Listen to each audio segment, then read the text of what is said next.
knowing that if the indicator, if it makes more contact, it's going to turn this clockwise, or if it makes less contact, it's going to turn that counterclockwise. We're going to watch that and we're going to compare the two.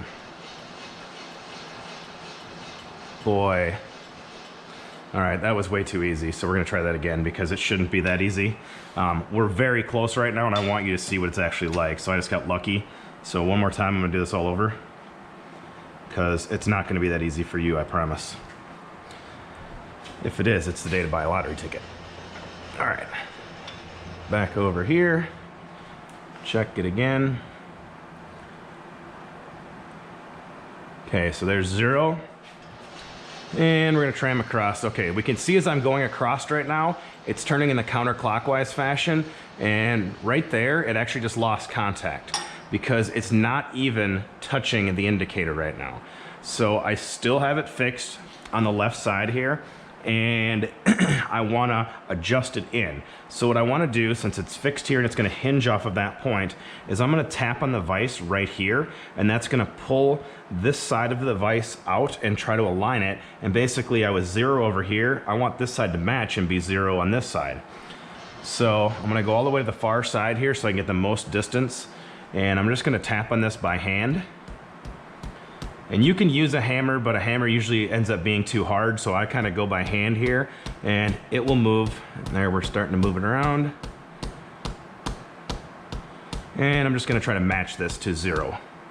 Okay, that's pretty close. Usually you're gonna have to do this twice, so we're gonna see where we are now.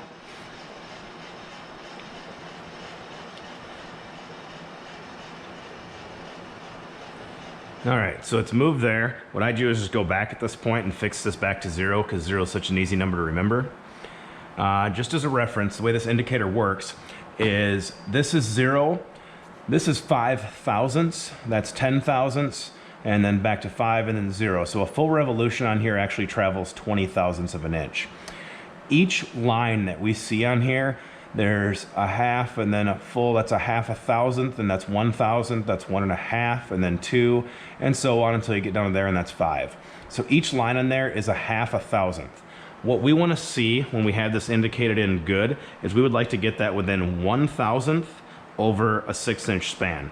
So these jaws are 6 inches wide. So if you can get it to read 0 and you can get it to read on this side, either +1 or -1, and it's in that range, we would be happy with that, and it's gonna be functional for what you're doing. The farther out this is, the more inaccurate your part's going to be. When you actually put it in there and you start milling things, it's gonna go out of square by as far off as your vise is. So we're at 0 here, we're gonna watch it again. And we can see that as I go across here, it's dropping off, so I need to move it a little bit more. I have not moved it far enough yet.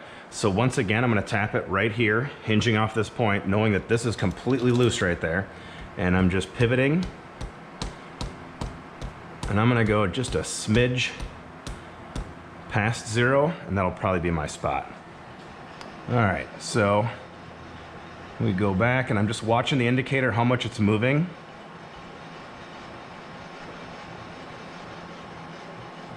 We are close right now. One more time. There's 0. And for you that, all of you that don't like to crank on things here, there is a backup trick.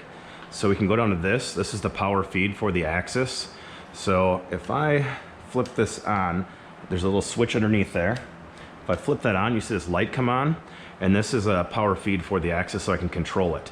So what I can do is engage this, and now it'll move across, and if I want to change my speed, I can turn it up or turn it down to control how fast it's feeding. So as I've been yakking, I'm gonna go back and get it back to the end.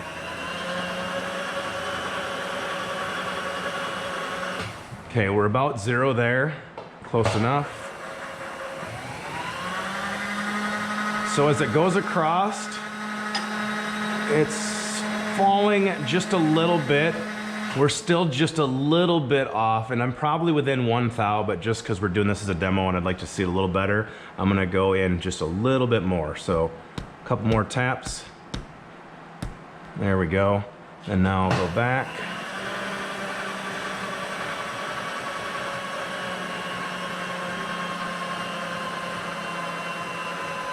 And you might see it vary around a little bit. So we're at about a 1/2 thousandth there.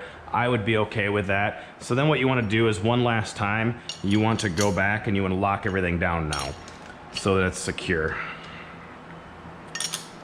So, there we go. Torque that down, and now everything is tight. Now we'll just check it one last time because sometimes when you tighten it, it will actually want to jump on you a little. So we'll see where we are here. Oops. Okay, it was at 1 thou.